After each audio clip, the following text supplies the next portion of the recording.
السلام عليكم. صلاة المغرب مع الشيخ فيصل الشدي، قرب الركعة الثانية آية أبعلمكم يوم قراها وجهي شلون صار، والله على ما أقول شهيد. يقرأ الإمام الآية هذا اسمه، وأنا قايل كذا بالصلاة كذا. المهم يوم جاء عند الاسم اسمه قلت كذا أنا كذا، طيرت عيوني. قل ما أنفقتم من خير فللوالدين. أول شيء أول ما قال فللوالدين، وبعدين والأقربين، بعدين اليتامى والمساكين. فأنا وأنت وكل من يشوفني فكر، احنا نعرف كفالة اليتيم، الرسول صلى الله عليه وسلم يقول أنا وكافل اليتيم في الجنة كهاتين، والمسكين بعد. ومع ذلك الله سبحانه وتعالى قال في الوالدين. أول شيء الوالدين، يعني خير ما تنفقه إلا تنفقه على والديك.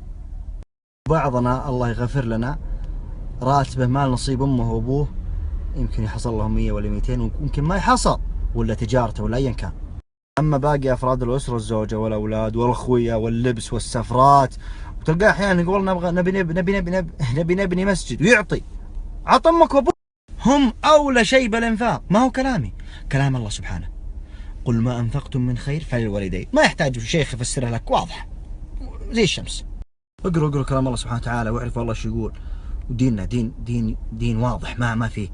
أما خرابيط ويوم الأم وفلاتر هذا حكي فاضي. أنا ما أقول إن هذا أنا أفضلكم، أنا مثلكم انصدمت إني عشان كذا طيرت عيوني وين غافلين حنا؟ أمك وأبوك أولى شيء بفلوسك.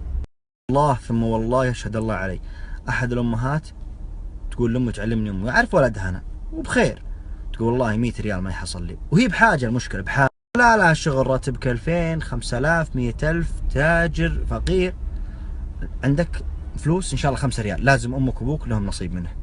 لا تدور أعذار أو ترسل لي الخاص عندي مقفل، لا ترسل شيء. اسأل نفسك، الله يعرف اللي بنيتك، هل لوالديك نصيب بمالك ولا لا؟ وبس. إذا لهم نصيب، هل غيرهم أكثر من نصيبهم؟ هل النصيب اللي لهم يكفيهم؟ وإذا لهم نصيب وكافيهم شكرا، بس ترك مالك فضل، هذا واجبك وغصب عنك. يسألونك ماذا ينفقون قل ما أنفقتم من خير فللوالدين